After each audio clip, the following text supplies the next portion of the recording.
Buklatin ang mga pahina. Pakinggan ang boses ng lipunan.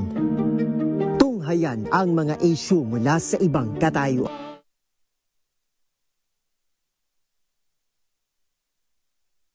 Isip nila ay malikot, tanong dito ay kailangan masagot sila. Ang mga batang genius. Ayan, so nagbabalik po ang Radyo Henyo at ako pa rin po ang inyong kasama, Ate Ruby, ang inyong host, syempre sa ngalan po ni Kuya Angelo Palmones. Dapat mag-playback yung ating TVC ng Ultrabayo, no? Tell me when it's ready, ano, DZRH TV. At sa ngayon ay siguro baka sila ay isasama na lang natin mamaya after the second break. Okay, so as promised, kasama natin ngayon ang mga batang genius. Ayan, ito yung mga winners, mga kahenyo ng 9th iMake eMake. 9th iMake WeMake. eMake talaga, no? 9th iMake WeMake. Create, Innovate, and Collaborate. Ayun. Mahaba yung pangalan. Sino kaya nakaisip niyan? Alam ko kung sino. Kasama natin via Zoom ang mga estudyante mula sa iba't ibang mga paaralan. Mga wagi, ito ho ay mga miyembro lamang nung koponan. Pumili lang tayo ng isa bawat team na nanalo. Si Micaela Luis Bagtas mula sa Rizal National Science High School at ang kanyang project ay CCO, Sensor Integrated Sex Identification Incubation Window for Philippine Mallard Duck. Ayun. Nandyan ba si Micaela? Magandang hapon, Micaela. Magandang hapon din po. Okay. Good afternoon. At online ay kasama rin natin ang representative ng koponan mula sa San Carlos School of Cebu, si Ramon Ernest Kim Hoca. Magandang hapon, Ramon. Magandang hapon po. Ayun. Mamaya papakita natin sa screen siguro yung ating mga guest na mga batang genius. Last but not least, one of our 3 winners of the 9th iMake WeMake Create, Innovate, Collaborate ng DOST-SEI, Iligan City National High School team member Rayo Erlan Lamis. Good afternoon, Rayo. Magandang hapon po. Good afternoon. At syempre, hindi mawawala yung representative at punong abala. Talaga namang isa sa mga may kasalanan kung bakit tayo merong iMake WeMake na project dyan sa DOST-SEI. Gaius Carl Noble, magandang hapon, project leader ng iMake WeMake. Good afternoon, Sir Carl. Magandang hapon, Doc Ruby, at sa mga nanonood at nakikinig ng Radyo Henya. Baka gusto nyo buksan ng mga camera nyo kasi tayo ay nasa DZRH TV sa Sky Cable Channel 129, Signal Channel 18, Destiny Cable Channel 3, Destiny Cable Channel 129, Cable Link Channel 3, Bicol Cat TV System, TVZ Cable Network, GP Cable TV, Madera Cable TV. Nasa YouTube din tayo via DZRH News Television at nasa Facebook via DZRH News. Ayan, nakikita ko na sila. So magandang hapon sa inyong lahat. Good afternoon. Good Magandang hapon, afternoon. Doc Ruby. Ayun. Good afternoon po. Pwede naman pala mag-chorus sa Zoom. Okay. So ngayon, napakaganda nung ating discussion kasi medyo mahaba-haba yung oras natin. Isa sa mga tatanungin ko siguro si Sir Carl muna, bakit may iMake WeMake? Ano ba to? At ano ba yung pinag-iba nito sa mga iba't ibang mga proyekto ng DOST-SEI, particularly meant for what grade level ito, Sir Carl? Bali, Doc Ruby, ang iMake WeMake ng Department of Science and Technology and Science Education Institute ay 9 na taon na rin. At ang layunin lang naman nito ay magbungkahi ng mga grade 11 student na gumawa ng mga ideya or mga solusyon para sa community nila gamit ang science and technology. Kasi sa pamamagitan nito, Doc Ruby, matututo yung mga bata ng critical thinking, collaboration, dahil hands-on yung experience ng iMake WeMake, nabubuo yung ideya nila hanggang sa actual na pag-build ng kanilang mga prototype. Sa nagiging interesado sila sa STEM at nakikita nila sa mga sarili nila na in the future nagiging future innovators sila ng Pilipinas. Oo, so I'm sure ito ay more towards siguro creating mga solutions para sa kanilang mga komunidad. So ito more of engineering, more of electronics, electrical. So ilan ang pinipiling sabihin nating winners for the competition? Sa loob ng 9 na taon, Doc Ruby, pipili tayo ng 20 school finalists na ititrain din natin na gumamit ng mga hardware, mga microcontroller, mga microcomputer, at tuturuan din natin sila ng mga intellectual property, kung anong tungkol dito sa mga IP, para matuto sila para maprotektahan din nila yung kanilang mga naisip na ideya o proyekto. Oh, hindi pala ito basta contest. So pagsali nila, usually, magsasubmit, sabi nung discussion natin last year, sabi mo, nagsasubmit ng mga proposal. So from the time na nag-propose sila, mga ilang buwan, bago yung finals, bago yung may mga parang exhibition, defense, mahaba-haba yan, Sir Carl. Yes po, Doc Ruby. Bali, yung mga napili na 20 finalists, dumadaan sila sa 5 days na bootcamp na tinuturuan sila nga ng sinasabi ko nga, yung tungkol sa electronics, sa mga microcontroller, microcomputer, tsaka yung mga tungkol sa IP, mga ganong mga bagay, bago sila pumunta sa second stage o third stage na build period. So ito yung maabot ng 90 days or 120 days para i-build nila yung mga ideya nila na meron silang matatapos na working prototype, na ito yung magiging sa exhibit, ito yung i-explain nila sa final presentation nila, yung mga mga tapos na solusyon o proyekto ng mga bawat estudyante or ng mga bawat school. So, ilan ang na-receive ninyong entries, proposal entries for the 9th iMake We Make, Sir Carl? For the 9th iMake, Dr. Ruby, umabot tayo ng 49 schools. So, nakapili tayo ng 20 schools out of the 49. Finalist. Oo, 20 finalists. Yun yung mag-undergo nung training. At saka nung 90 days na build period. Nako, edi binigyan nyo pala lahat yan ng gamit. Magkano ngayon ang Keto parts ng iMake We Make this year? Up to how much have SEI sponsored? Mga roughly, almost 50K, Dr. B, bawat school. 50,000. So, ang laman naman itong Keto parts nito ay mga sensors, sets of sensors, microcomputer, microcontroller, lahat ng kailangan nila para sa training. At maaari din nilang gamitin itong mga sensors or mga hardware na to sa kanilang mga project. Ito yung microcontroller, ito po yung Arduino. Nako, dapat yata sponsor nyo na yung Arduino. Kasi di ba yan na yung tatuusan, yan yung industry, di ba, standards, Arduino, especially for the beginners. Kaya, mga taga-Arduino.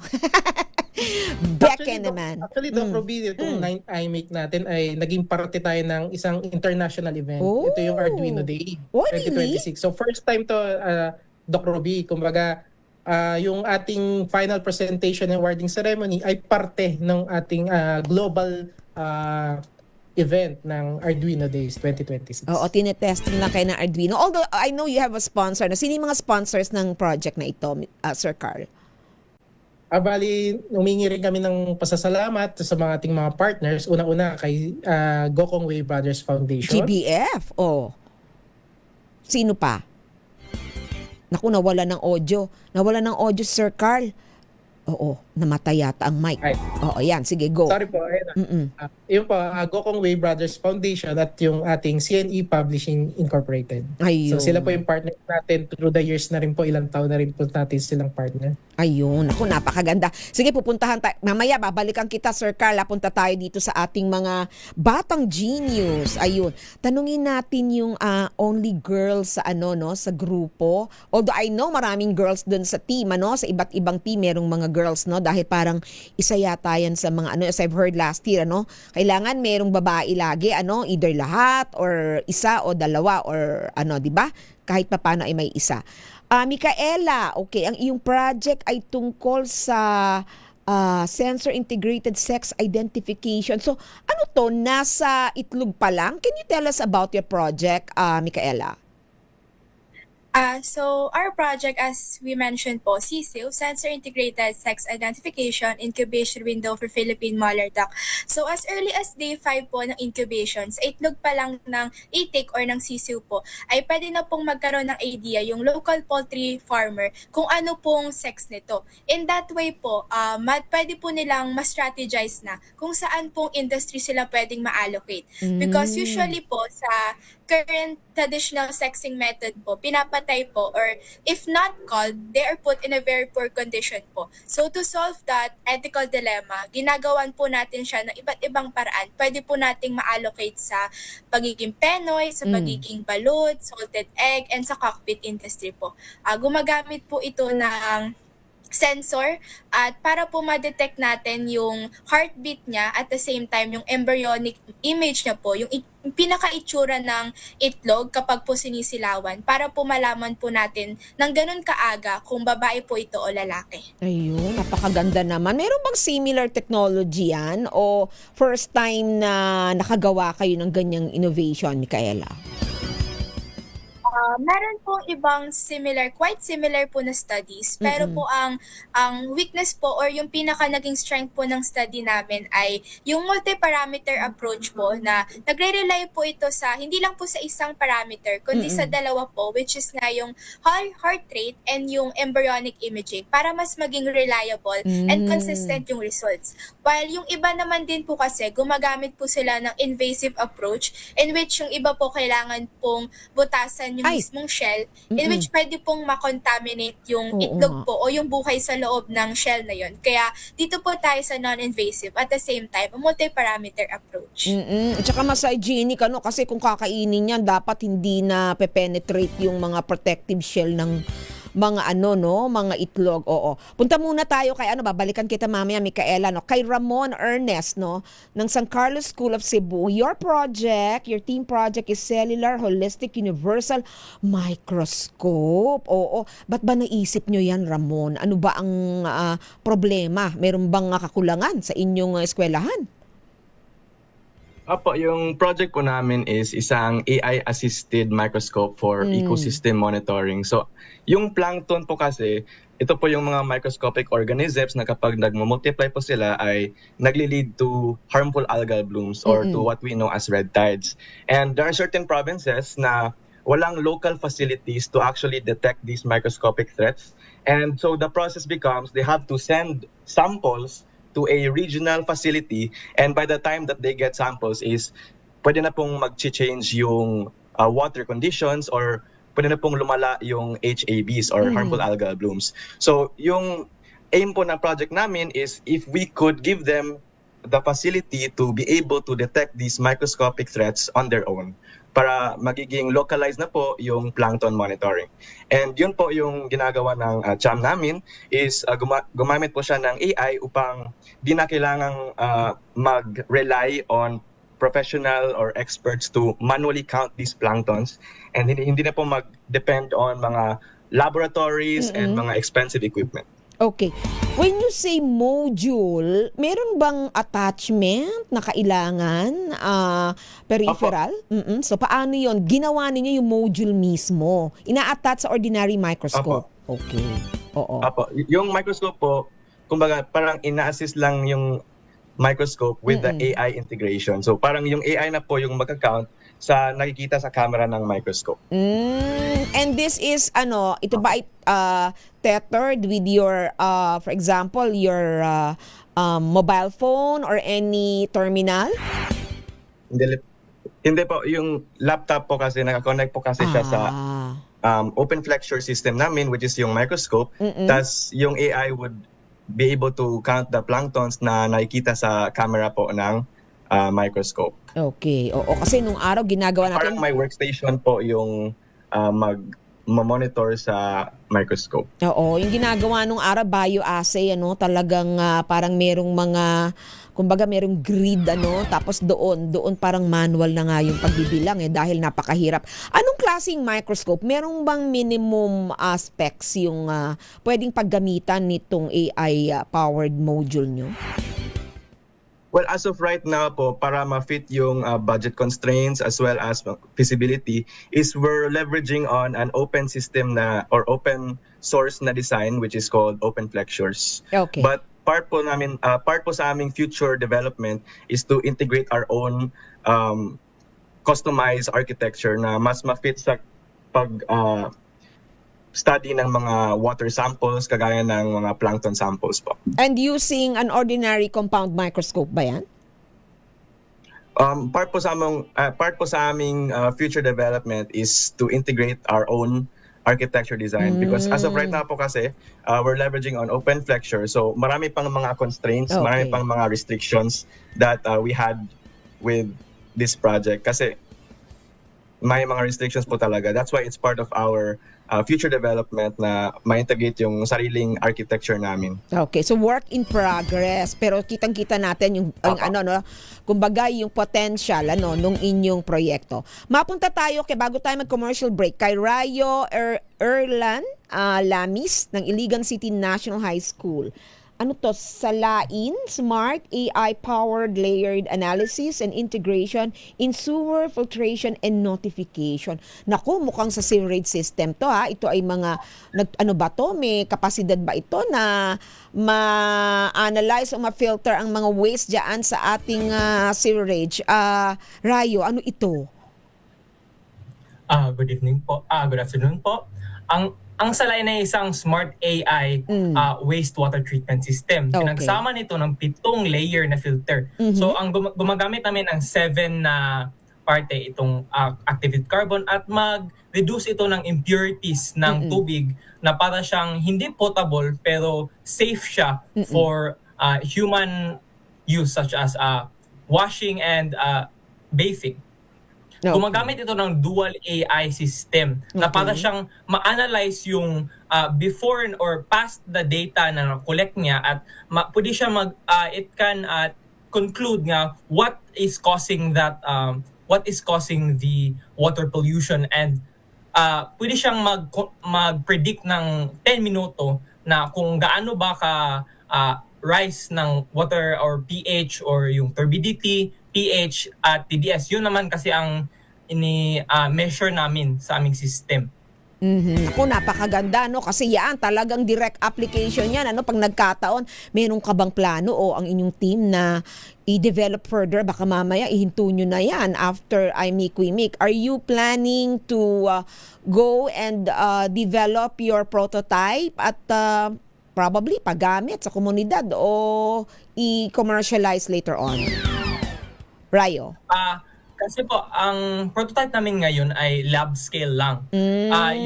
Yung size lang ay 1 meter lang sa length. Pero yung industrial size na gumagamit namin sa iba't ibang sewage or effluent systems na padulong sa rivers o bodies of water na gumagamit ng mga tao ay mas laki kasi. And ang ginawa namin kasi nag-coordinate kami ng Sendo sa aming syudad na Iligan City at nag-contact kami ng potential stakeholders.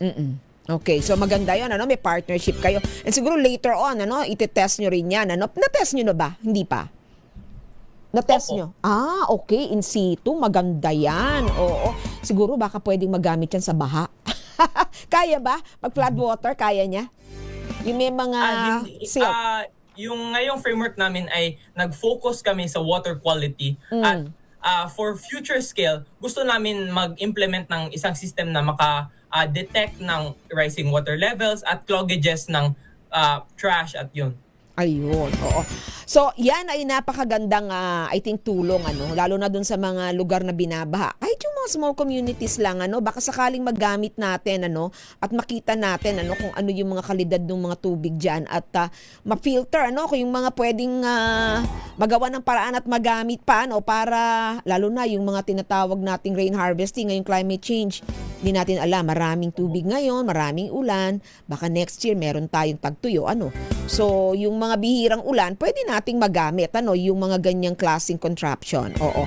So, babalikan natin yung ating mga batang genius at si Sir Carp. Pag-uusapan natin maya-maya, kung ano ba yung mga naging experience, takeaway nila in joining I Make We Make. Ano, at syempre kay Sir Carl, tatanong natin, ano ba yung kakaiba dito sa 9th Indecent, I Make We Make, Indecent pa rin talaga ako. 9th I Make We Make compared dun sa 8th o 7th o yung mga unang edition ng I Make We Make. Magbabalik pa ang Radyo Henyo pagkalipas ng ilang mga paalala. Ang oras po ay 4:41.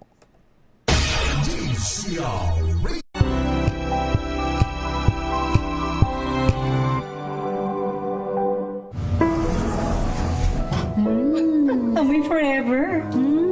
Amoy LQ. Amoy New Caleb Berry Blooms. Amoy kalat, amoy good vibes.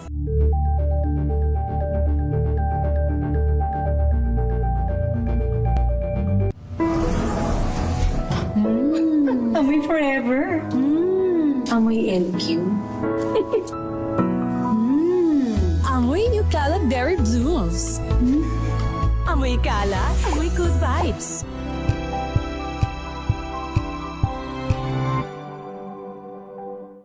We've got you covered. From the hottest hits, exclusive interviews, kilig to the bones fan meet experience, and hataw performances of your favorite stars. Saturdays, 12 noon, dito lang sa DZRH TV.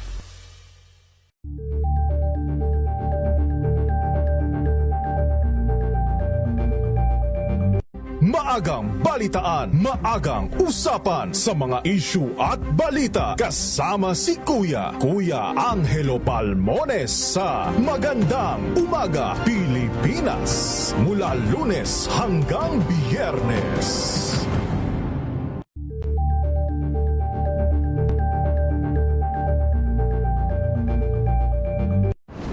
Kung good vibes ang hanap mo, dito ka na sa sigurado. Mula sa mga istoryang nagbibigay ng inspirasyon hanggang sa mga kwentong may dalang solusyon. Mga balitang pampagaan, pakiramdam at pampaganda ng araw. Hindi lang ba sa good news, kundi the better news. Mula Lunes hanggang Biyernes, 1:00 ng tanghali sa DZRH TV.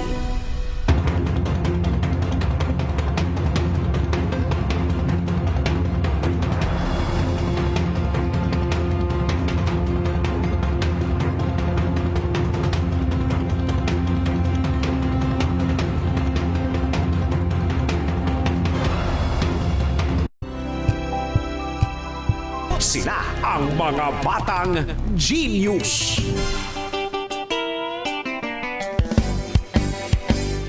Nagbabalik po ang Radyo Henyo at ang oras pa ay 4:43 p.m. Ayan, balikan natin yung ating mga kausap, ano? Ito po yung mga nanalo sa 9th I Make We Make. At syempre kasama natin yung project leader ng proyekto na I Make We Make, si Sir Carl. Tatanungin ko lang very briefly, ano ba yung kakaiba sa edition ng I Make We Make ngayong taon and last year? Ito yung 9th, no? Siguro compare natin doon sa mga nakalipas, Sir Carl.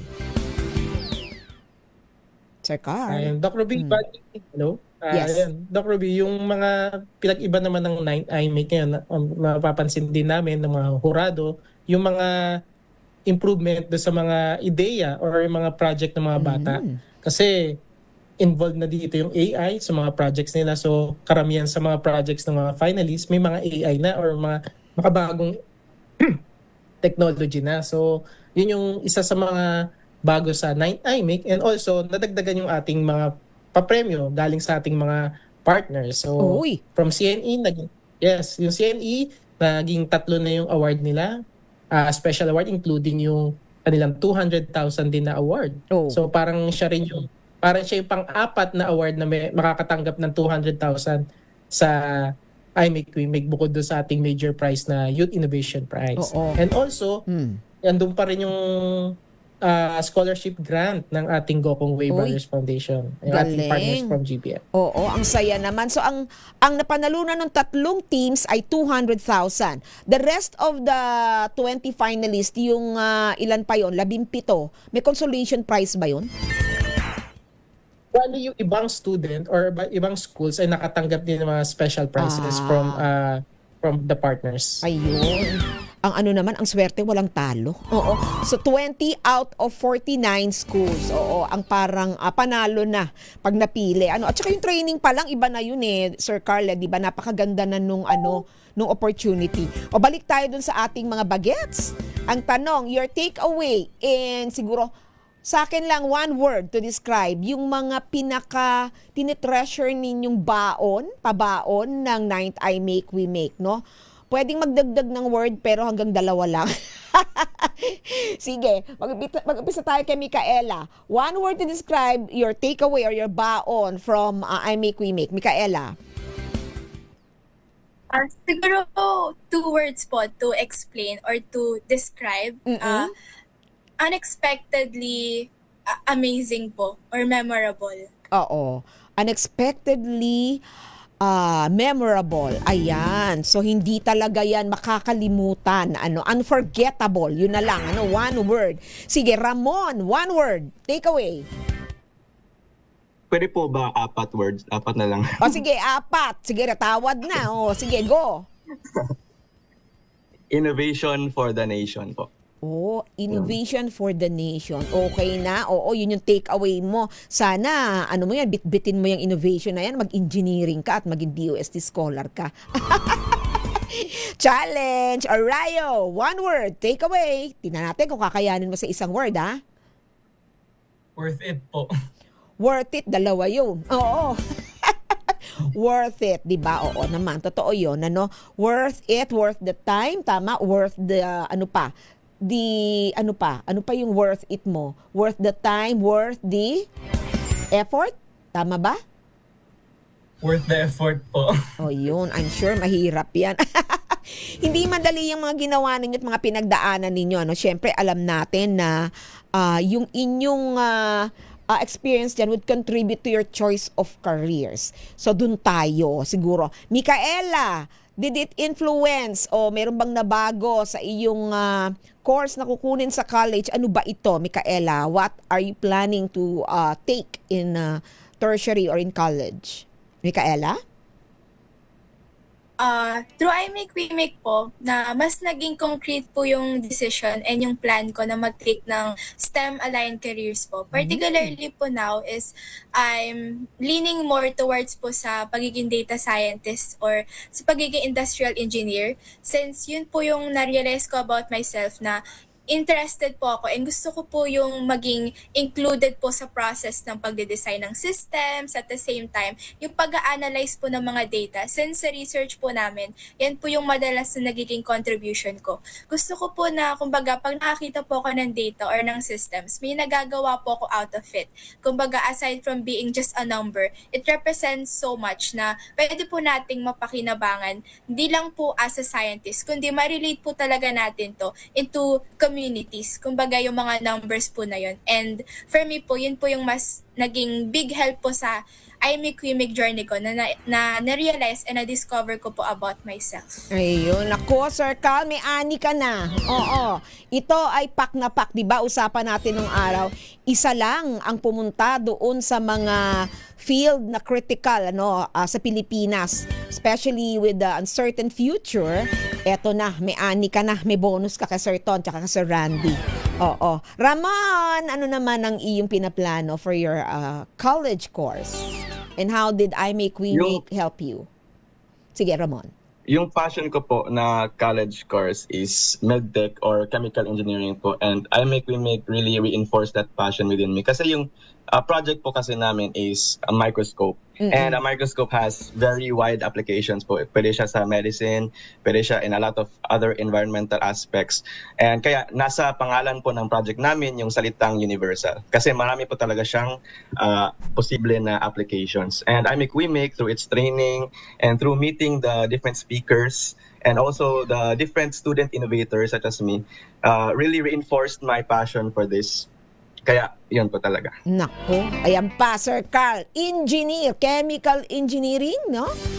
Ang kanyang kukunin, tama ba? Chemical ba o mechanical? Chemical, ano? So, for biological sciences at kukumbine niya kasi ano to multidisciplinary no? Kaya I'm sure masayang-masaya na naman ang DOST SEI. Kumuha ka ba ng DOST scholarship exam o nasa grade 11 ka pa lang? Kumuha ka ba, Ramon? Ano po? Kumuha ka ba ng DOST exam? Scholarship? Hindi pa. Hindi pa. Oo, sige. Tignan natin. Baka naman in the future ay pumasok ka dun sa iba pang mga scholarship program kung kayo ay magma-masters o sasaluhin kayo nung ano ba yung inyong pansalo, yung JLAC nung araw, junior level, ano? Baka pwede ka pag nag-third year. Rayo, ano ang iyong plano for college? What course are you taking? Ano po, yung gusto ko kasi ay computer applications. Kasi I was always intrigued with artificial intelligence from the start, and iMakeWeMake really pushed me to dig deeper into how I can help or how I can contribute artificial intelligence not only through innovation but also ethically. Because as I see it, artificial intelligence is really in the gray area. Nasa sa isang gray area sa ating mundo ngayon kasi napakabago. Sobrang daming application pero 'di ba malakas yung potential niya pero threat din siya in a way, 'di ba? So medyo hindi pa natin alam saan tayo dadalhin yan unless we have people like you, no, engineers, data scientists, or even technology entrepreneurs to make use of AI wisely. Ayan, napakaganda. Siyempre, science din yan, Sir Carl? 3 yan, ha? At least doon sa 9 members nung team, 3 agad yung pak na pak. Pasok na pasok sa ating objectives for iMakeWeMake. So ang tanong kong panghuli ay para naman kay Kuya Carl. Siyempre, kailangan natin ng mas malawak na pagtingin para sa proyekto kasi napakalaki ng investment ng gobyerno at ng private sector sa iMakeWeMake kasi dito nang gagaling yung ating mga future engineers at mga scholars. So, ano yung pinaplano nyo pa sa next iMakeWeMake? Meron ba kaming aabangan na bonggang-bongga? Lalaki na ba ang premyo? Naku, di mo nakangiti sila. Naku, baka maging 300,000 next year, sasali ulit sila. Ano ang plano ng DOST SEI for the 10th? Naku, isang dekada. iMakeWeMake. Sir Carl. Una-una sa lahat, Dr. B, gusto lang namin magpasalamat sa mga sumali na mga estudyante o mga schools sa 9 iMake na katatapos lang nitong March lang. So yung mga effort ng mga estudyante, ng mga coach, and yung suporta ng mga paaralan ay malaking bagay para sa nabuo itong 9 iMakeWeMake. And also syempre sa mga partners din natin from Gokong We Brothers Foundation and CNE Publishing Incorporated. So hindi dito natatapos yung kwento ni iMake. So for the 10th cycle, maraming plano. Papalakihin namin ang iMakeWeMake. Nakikipag-usap kami, nakikipag-collaborate kami sa mga ibang ahensya ng gobyerno para mas mapaganda ito. At syempre sa mga partners natin. Kung may ma-idea yung mga grade 11 students at sumali kayo ngayon sa 10th cycle or 10th iMakeWeMake, siguraduhin namin ibang 10th iMake sa mga nakaraang iMakeWeMake. So, kaya abangan nyo ang pag-anunsyo namin ng 10th iMake sa mga social media or mga website ng iMakeWeMake. Oo, kasi this year, di ba, ang naging team ninyo ay innovation ba for the future? Di ba? Yan yung inyong theme for the 9th. Meron na ba kayong tema for the 10th? Ay, baka may reveal. Oo. Meron na? Sasabihin na ba natin? Pinag-uusapan po namin. Pinag-uusapan. Oo, baka related sa artificial intelligence yan, Siguro dapat, ako hiling ko lang, Sir Carl, lagay mo ng SciComm. Kasi nakita ko meron silang presentation, di ba? Hindi yung SciComm na na for example, how to present. Sa akin, mas maganda yung community, no? Paano ba maaaring itawid, or even malaman o ma-involve yung ating mga community leaders or even yung mga residents na ina-address nung innovation, doon sa pagpaplano. Kasi sabi nila dapat daw ngayon citizen science na, Sir Carl. 'Di ba, mga bagets, marami tayong mga kakomunidad diyan na gusto niyo ring malaman, 'di ba, kung ano pa ba yung kanilang mga problema, and it takes quite a skill to really get to know where they will be coming from kung kayo ay may ganung plano in the future. Part yan ng science communication and siguro yung extension or community extension na tinatawag, at yan ay isang aspeto ng development communication. Siguro expose natin yung mga bata para hindi lang tayo technology center, di ba? O di ba, tinuruan? Para ito sa DOST-SEI, since galing naman tayo dyan pare-pareho, ang iniisip ko sana ay dinadasal ko rin na sana ay ma-integrate yung community service extension para mas maitawid, hindi yung technology center lang, kasi yun yung mga yun yung mga nagiging batikos sa ating mga nasa science community at mga would-be engineers and scientists. Sabi nila tayo lang daw nag-uusap. Hindi naman totoo yun, di ba? So we want to train our students, our team members who will be finalists to the We Make 10th I Make We Make, di ba? To learn how to communicate with their respective stakeholders. Ayun, di ba? At handa ang DZRH at ang SciComm PH to assist DOST-SEI. Ayun, mag-usap na lang tayo later. So thank you very much sa inyo. Siyempre, pasasalamatan ko ang 3 bagets at ang kanilang iba pang mga miyembro. Micaela Luis Bagtas ng Rizal National Science High School. Shout out mo yung 2 kasama mo. Sino ba sila, Micaela? Shout out po sa iba kong teammates, si Bea, si Chris, and Kahayot, and sa family ko na rin po. Yes, ayan, may pa-shout out tayo dito. Chris and Bea. So, 2 babae, 1 lalaki. Ramon Ernest, Kim Hoko ng San Carlos School of Cebu. Shout out sa teammates. Apo, shout out po kay Coach mo. Naku, nawawala ang audio mo. Ulit, Ramon. Baka magalit sa atin ng iyong teammates. Go. Shout out ulit. Naku. Ramon, take 2. Hello po. Go. Yeah, we can hear you. Shout out po kay Dimitri, Claire, and Steve, tsaka kay Coach Cañares po. Ay sinama si Coach. Siyempre, nakalimutan mo Micaela si Coach. Coach. Coach ng Rizal National Science. Si Marlon ba yan? Magandang... Sir Marlon. Ayun. Sir Marlon, magandang hapon. Ay, Hall of Famer ka na.